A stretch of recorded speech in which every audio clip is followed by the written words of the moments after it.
This episode of The Energy Show is proudly sponsored by Sunlight and Power, the Bay Area's leading commercial and residential solar contractor. SLP has been designing and installing photovoltaic, battery backup, and solar thermal solutions since 1976. Help fight climate change. Go solar with Sunlight and Power today. So, you want to save the world with clean energy?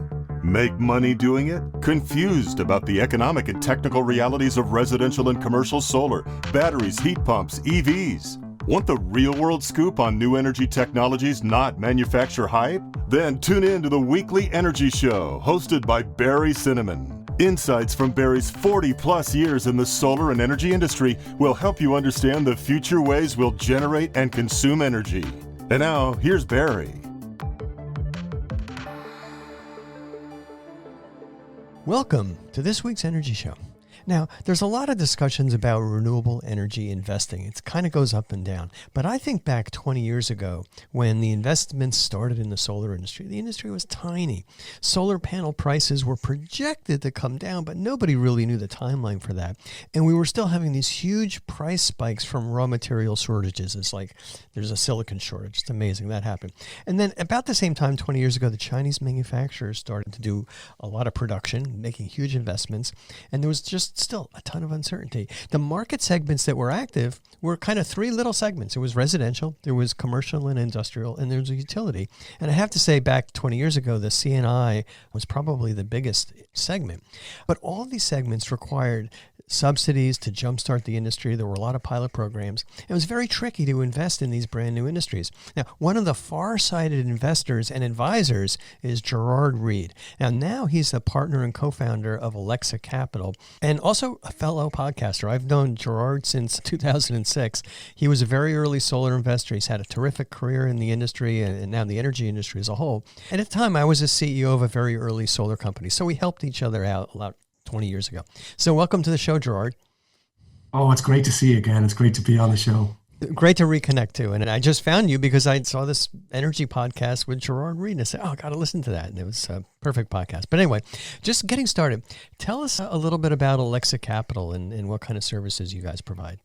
Oh, yeah. So Alexa Capital is a corporate finance advisory business. So what does that mean? What we do, we're ultimately a broker between people who want capital and people who need capital. We also do a lot of sort of buying and selling businesses, projects, all that type of stuff. But our focus is totally in and around this energy transition, Barry. That's all we do, nothing else.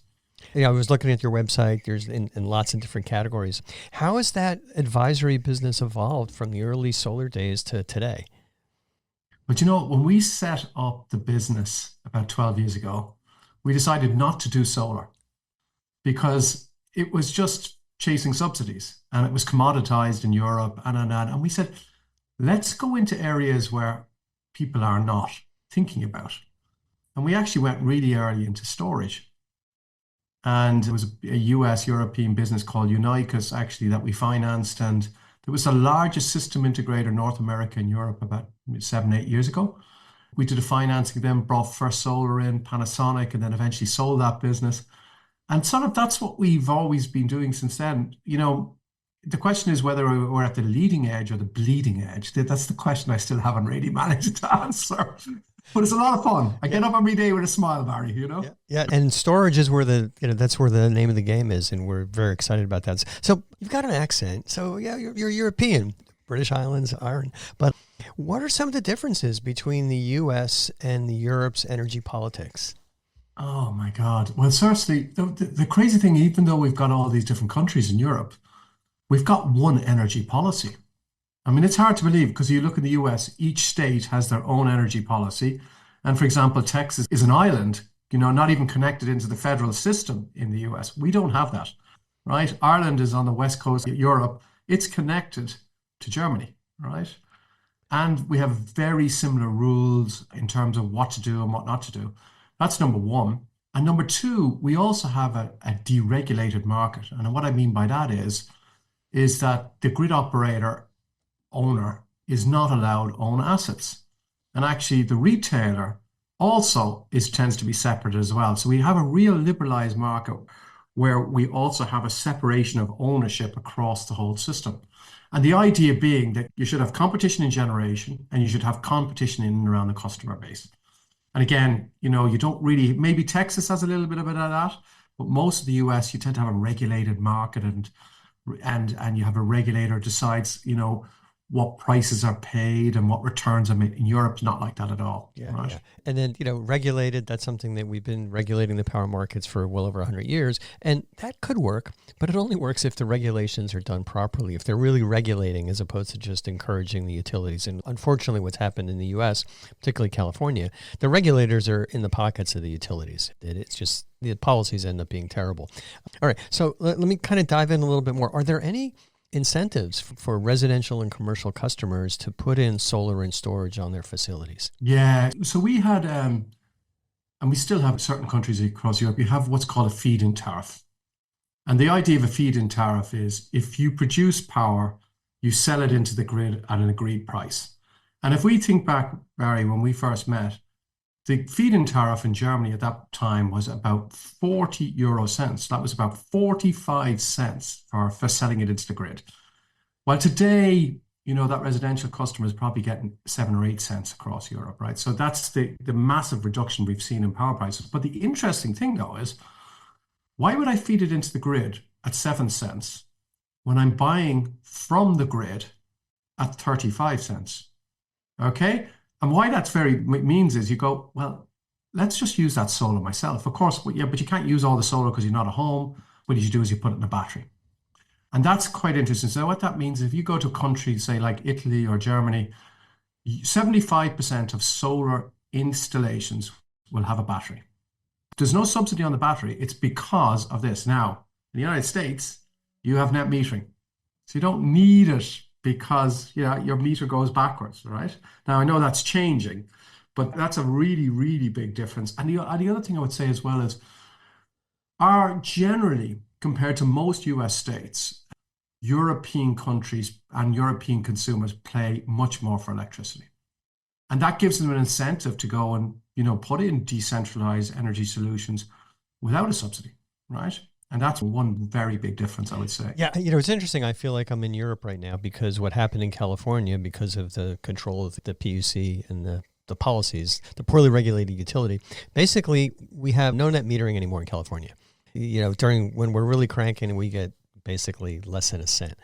And what's happened to our business, we're selling to residential and commercial in California, and only California now, not all over the country, where our attachment rate for batteries is like 99%. Mm-hmm. Very, very rare that we get a customer that doesn't want to get a battery. And it's for exactly those reasons. They're time shifting their energy use.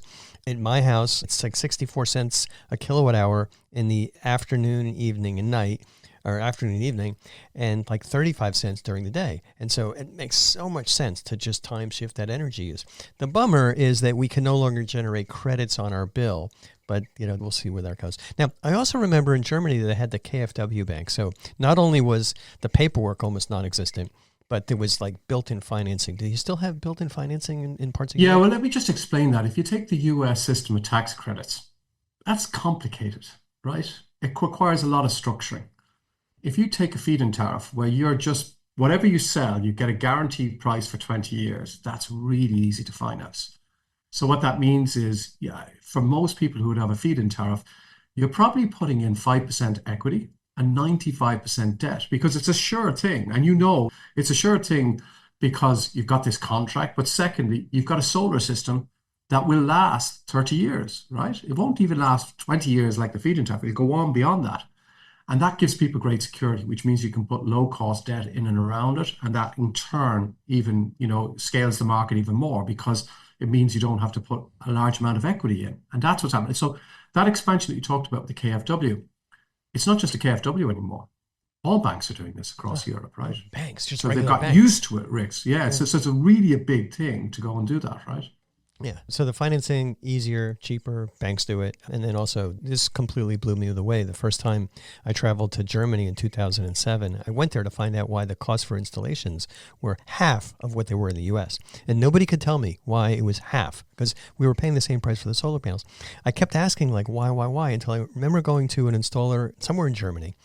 And I said, well, show me the paperwork you have for your solar system. And, my German was non-existent. His English was okay. And he just looked at me like perplexed, like, What paperwork? There was no paperwork. They basically just had to fill out like one little KFW form, and then that was it. And the installers didn't need any inspections. Very, very fast. And that took out all the bureaucracy. So that was a huge surprise to me. And I think you're still continuing to benefit from that because the paperwork in the U.S. for solar is still very, very daunting. Yeah, so I know that market very well, Barry, because I was until recently a chairman of a solar installation business in Germany, and is incredibly easy in Germany to do solar.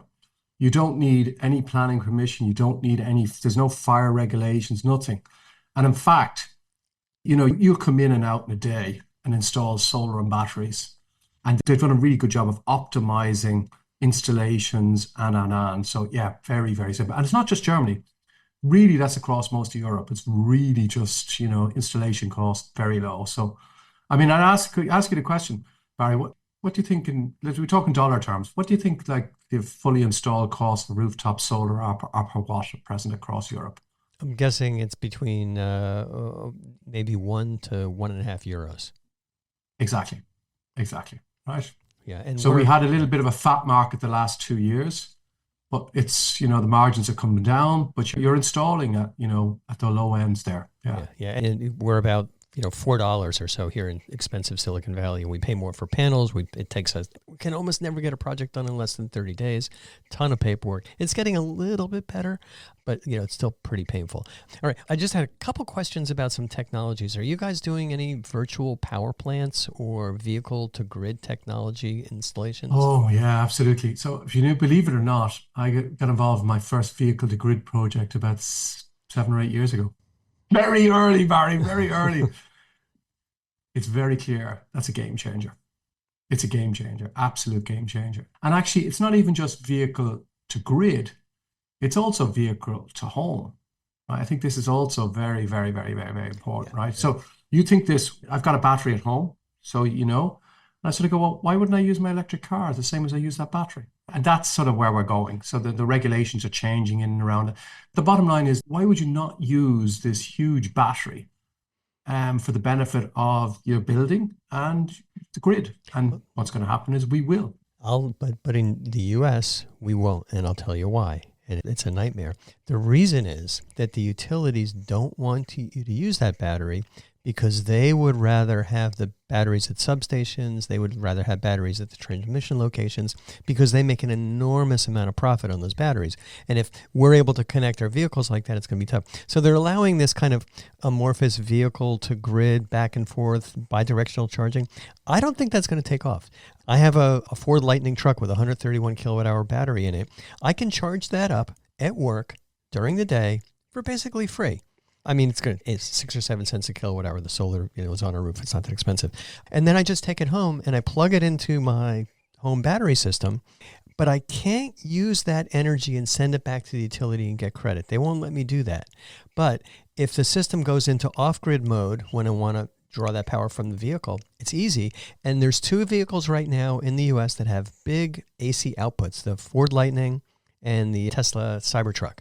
And basically, they can power your house easily when your home battery drains. So basically, instead of transmitting the power from the office to home, we're just moving it on a truck or a car. And I think that's going to take off. It's going to take a few years for the control systems to become popular. But that kind of bypasses the utility monopoly over transmitting power because you're not transmitting, you're just moving it in a vehicle. And Barry, let me add to that. What you're going to see is you're going to see new business models. So what if the car company sort of says to you, oh, I'll tell you what I'm going to do. I'm going to lease that battery to you. Don't need to worry about it, right? That's where we're going. I'll lease the battery. I'll charge it for you. Just leave it with me. And I think that's definitely where we're going because actually one concern you'd have around electric vehicles is the resale value of them. And because of the batteries in them, people go, oh, what's going to happen with the batteries? I really want to have a 3-year-old batteries. Oh. Now, I know that will go away, but the easiest way for that to go away is to do leasing, and I think that's where we're going. And I think there's going to be so many exciting business models that we haven't even thought about, right? Yeah. In and around this automobile area. Yeah. Right now, and home. it's right now that whole market is being captured by the utilities. The utilities are sucking up the auto companies. We're going to have this vehicle to grid technology to support the grid. The problem is the vehicle is owned by the customer. They're the ones that are paying for it. They're the ones that want to get the benefit. And so in the business models you're talking about is leasing the battery, that adds value to the vehicle. You'd think that people would want to buy more of these vehicles and maybe the price would come down because it's got so much extra value. So, all right, that's going to change. We're going to see some new business models. But I think it all comes back to kind of what we're looking at now, which is that electricity on the grid during the day is really cheap. Specifically, there's this thing called negative electricity prices. How does that work right now in Europe, and are you seeing a lot of that? Oh my God. So listen, I've seen what's going on in California, and the European situation is even worse. And what I would say by even worse is we have days now where there's 3 or 4 hours where the whole continent of Europe has negative prices. Now, what does that mean? What that actually means is that someone is going to pay you to take that electricity, right? Because there's too much power in the system. And so, yeah, you pay someone to take your electricity. And that's going to increase. So I would say, just to give you the way I would look at it, is that in the continent, every weekend from April till September, you've seen negative prices. And so, and I'm not saying across everywhere, but in a large part of France, Germany, Italy, you've seen this, right?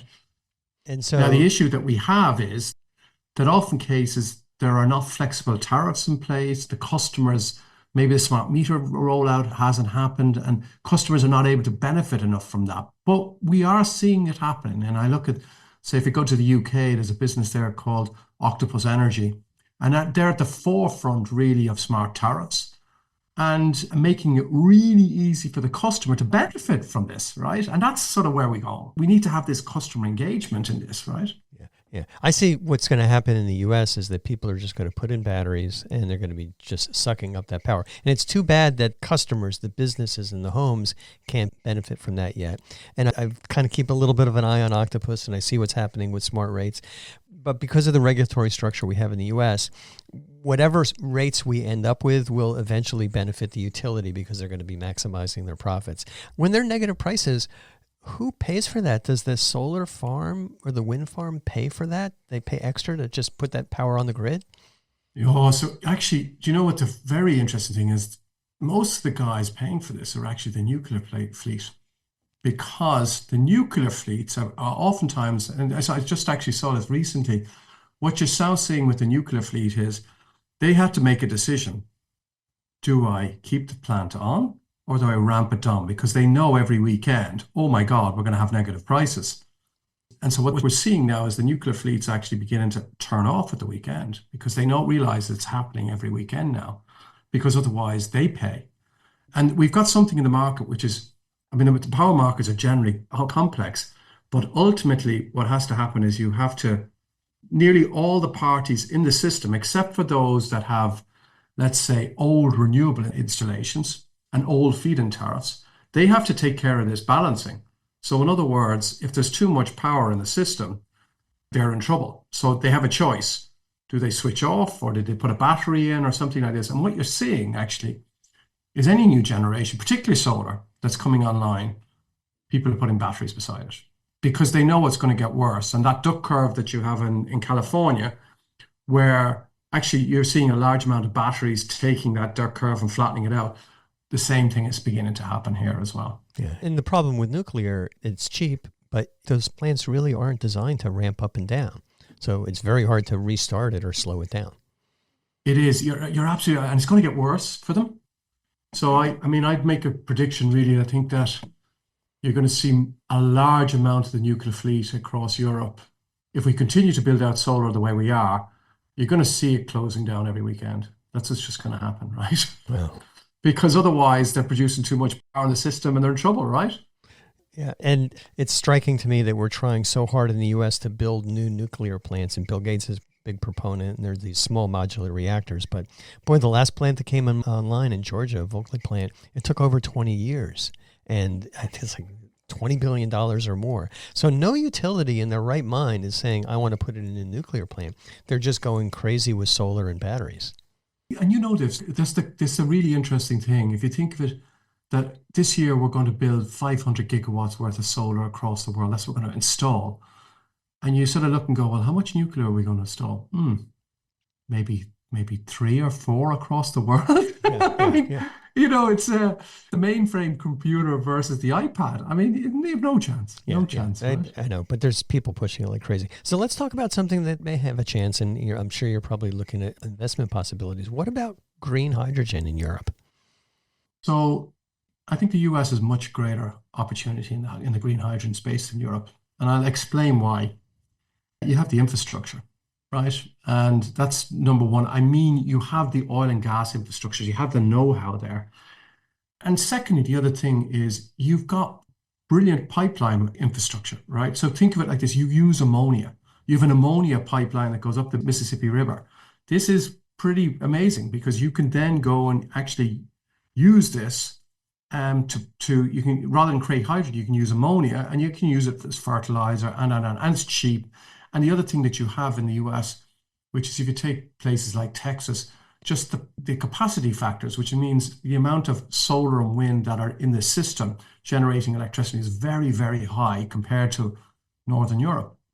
So that people don't realize that you might look at Northern Europe, but Northern Europe is really high up in terms of, we just happen to have the Gulf Stream that keeps us warm. Yeah. But otherwise, we'd be Northern Canada and we'd be under ice. The reason it's important is because it means we don't have enough sun and we don't have the capacity factors that we need to build, I'd say, to run hydrogen plants cost effectively. Yeah. That's what I would say. Yeah. US has a big opportunity, I think, in that area, if they want to go that way. Yeah. Well, hopefully the Gulf Stream's going to stay there. That's another variable. I hope so. 50, I hope 50 you're right. years or so. We'll see. But I'm very enthusiastic about green hydrogen being used to soak up all that extra solar, put it in a big solar plant, just electrolyze it. As long as the sun's shining, you're making hydrogen. When the sun stops shining, you stop making hydrogen. And then there's so many uses for it, both for transportation and also, for commercial purposes, industrial heat, things like that. Using ammonia makes sense. I think an easy one is you've got fertilizer. You've got that infrastructure. So in Europe, we don't use ammonia to fertilize. And so what that means is we don't have that. So we have to build that infrastructure up. And if you think of it like this, you have to have this capacity factors high to make it economic sense. And so if you look at where does it make sense in Europe, well, it's up in the Nordics where they've got lots of hydro and wind. And then it's maybe down in Southern Europe, right? Where you're, into Spain and places like that where they've got lots of solar and wind. But the guys in the middle, very difficult. It's very difficult. Interesting. Right? Interesting. It's at the end of the day, it's going to be a commodity, right? It's going to be produced in the lowest cost place. Yep. And then it can be transported via ammonia or in tanks, putting it through the regular natural gas pipelines. That doesn't always make a lot of sense. So, but I think spurring it to a very large degree here in the U.S. is the IRA. Now, that's not the other acronyms that we've used in the past. It's called the Inflation Reduction Act, not the Army and not the investments. But there's some pushback on the IRA. It's being considered an unfair subsidy from a lot of the European countries. And I'm just interested to see how that may be impacting future subsidies that they're thinking about in Europe or trying to affect what the U.S. is doing. I think there was a lot of jealousy actually among the European players that they haven't been able to do something like that, because what the US has done, and it's very smart, is what you're doing is you're bringing together industrial policy and energy policy, right? Now, in Europe, we can't do this because we've got all these separate countries. And so we have a united energy policy, but we don't have a united industrial policy. And there's a lot of frustration here in certain areas. So for example, in the wind area, you have an area, it's always going booms up and down. Offshore wind is great one year, and then the next it's not. The same thing in onshore wind. And so the US was seen as the great hope for them to balance this volatility. And then you have an Inflation Reduction Act, which requires local production, and that makes it difficult for them, right? That's all. Yeah. But you know what? Sorry, what it means is they have to go and build factories over there, and that's what's happening. So it's fine. But I think Europe has to look and say, from an industrial point of view, we have to learn from what you're doing. Yeah, and we got to learn about your deregulated utilities and the way you've got a consistent policy, because it just is really it's a mess. Barry, that's totally the case, right? Yeah. Because I believe if I look at the next 10 years of this energy transition that we're going through, it's all about customer. But if the utility owns the customer, well, then it's going to be very difficult, right? And the thing that we have in Europe is that the utility does not own the customer. I can change the utility if I want. Yeah.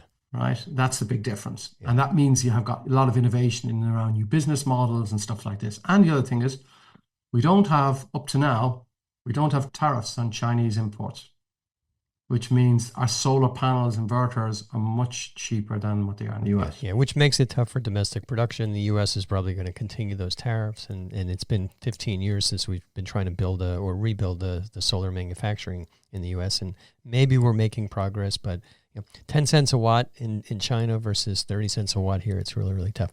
So let's just kind of wind the clock back a little bit. How did you get into the energy investing and advisory business? Well, listen, I was an equity analyst. I had a client of mine, and he said to me, Gerard, I'm looking to invest in a solar company. And as one of the German solar production companies, I went and looked at it, went back to him, and I said, don't invest in this. This is a joke. I looked at the batch processes and I just said, my God, look at the cost of it. I said, this is never going to make economic sense. And then he said to me, I want you to go back and meet the founder of the business. And I went and met the founder of the business. And he blew my mind away because he explained to me why this technology was going to revolutionize the world. Because he said, Gerard, it's about physics. And this is a piece of silicon. It's all about getting electrons down it. He says it's a semiconductor. We're just going to get this mass scale and the costs are going to go down. It's going to be the cheapest form of energy in the world. And I suddenly became the one-eyed man in the land of the blind. That's what happened, Barry, right? Suddenly I was an expert where there was no expertise, right? Yeah, and then, and I was blown away because I just thought, oh my God, this is really going to change the world. And by the way, it's not just that technology. There's other technologies we can talk about as well, which are also changing the world. So I'm very clear in my head, we're going through an energy revolution. And solar is a key part of that, right? Yeah, and now it's going to be batteries. And, I don't know if the battery cost reduction curve is going to be as fast and as consistent as solar, but we're going down that curve and it will definitely get less and less expensive. Well, yeah, I actually think I'm going to say to you, I think batteries is faster solar. And the reason I would say that is if you look at the cost reductions in the last 10 years in batteries and solar, it's probably similar, but there's one difference. The performance improvements in lithium-ion battery is faster than the performance improvements in solar. I think that's the big, big difference. So I'll give you a very practical example of this because I've done a lot of financing in and around batteries. If you were talking about large-scale batteries, and we were talking 3 years ago, and we were installing a battery, we'd be saying, okay, lithium-ion, they'll win over 1 hour. That's about it. Between 5 minutes and 1 hour, it can't beat lithium-ion. And beyond that, we need to have long duration storage. We need to have this. Okay. Now we're doing 3 hours lithium-ion. So you can't beat anything. Nothing can beat it between 0 and 3 hours, right? Well, okay, I'm not going to discount that it's going to go to 6 hours. I'm not, because what we're seeing is massive innovation in and around the materials that go into these lithium-ion batteries, right? And also then the other thing is the management of those batteries. That's also be clear as well, is being able to manage the charge of these batteries and take care of them more. That's also becoming very, very important. And this is being done without you knowing it, right? And if you think of your iPhone, the iPhone battery is much better than it was, even though, it's a supercomputer now. It's a supercomputer from 20 years ago. That's what it is, right? And it's powered with this tiny little battery. This is incredible, right? Yeah. In the last 2 days, it's amazing. All right, well, completely off topic, but what do you do for fun? How do you relax? What do I do for fun? I do a lot of cycling. Oh. I'm still playing old man's soccer, believe it or not. Sort of we walk around, well, I should probably walk around in crutches, and sort of bump into each other occasionally. And I'm into gardening and get out and walk and all that type of stuff. I love nature. Yeah. Do you have solar at your house? I sure do. Of course. Yeah. Of course. Actually, I tell you what I'm getting. Oh no, I can't come on because I have another house that I'm renovating at present. And I don't know if you've got this in the States yet. It's balcony solar. I don't know if you remember the on-delay product. We came out with the very Of course first I do. AC Oh, yeah, of module, course. and we would have loved to hang it on a balcony facing south, but the electric codes in the U.S. are very strict. We would have to put a limiter in to make sure that whatever was on that circuit plus the output of the balcony solar ahead of your was curve. less, 15, 20 amps. So I look at that and I wonder how they're solving that, because it's got a lot of potential. Let me just give you an idea of this here, right? You're buying these systems here at 50 cents a watt, and you're installing at that price because all you need to do is plug it into a socket. The grid operator doesn't know, nobody can stop it. That's it. I mean, so just in countries like Denmark, the UK, any country that has high power prices in Europe, you have payback periods of a year putting these systems in. Yeah, because you just And these plug are them sort in. of systems that have 800 watts. And by the way, they're now adding batteries onto this, Barry. It's just mad. So you sort of say this is plug and play solar. That's sort of where we're going. Plug and play solar. Yeah. The DOE I put a response in for a grant for plug and play solar, and the place where we hit the wall was finding a way to get around the National Electric Code. But it sounds like you've done it in Germany. Well, no, they've done it in Europe because what they've done is they brought in a regulation in Europe to allow it. And I don't think they've realized what they've unleashed, though, because suddenly you've got all this solar and the grid operator doesn't know what's going on. All he knows is, you used to take a lot of power from me and now you're not. Yeah. And what they did with these regulated utilities is, that's considered a departing load, and the utilities would like to charge you for putting that capacity. But that's insane. Anyway, what kind of bicycle do you ride? Because I rode my bicycle in this morning. That's why I was up at like 6:15 in the morning when you sent that email. And a little bit of exercise, it keeps me I have a alert. Scott mountain bike. I've got a carbon fiber Scott mountain bike. That's what I've got. It's probably, what is it in weight in pounds? It's probably about 25 pounds. Yeah, it's really great. I love it. I've got a BMC with a belt drive, which is nice, and it's heavy. I put my attaché case on the back, but I just look at it as more exercise. And my friends say, well, you got to get an e-bike. I'm like, no, I'm doing this because I need the exercise, not because I just want to go fast. So, Exactly. All right. Well, great discussion. We could talk forever. How can people get in touch with you at Alexa Capital? The best thing to do is get me on LinkedIn. Okay. LinkedIn. Just look at Gerard Reid. You'll find me. All right. Love to have conversations. I'm as passionate as ever, and I'm glad to see you are as well, Barry. This is great. Keep up the great work. It's all I know how to do, so I'm happy doing it, and I'm going to continue to do so, and never going to retire. Me too. All right, thanks, Gerard, for joining me on this week's Energy Show, and thanks to all of our listeners for tuning in. If you missed any of today's show, you can always go to the Energy Show website at energyshow.biz and listen to the podcasts.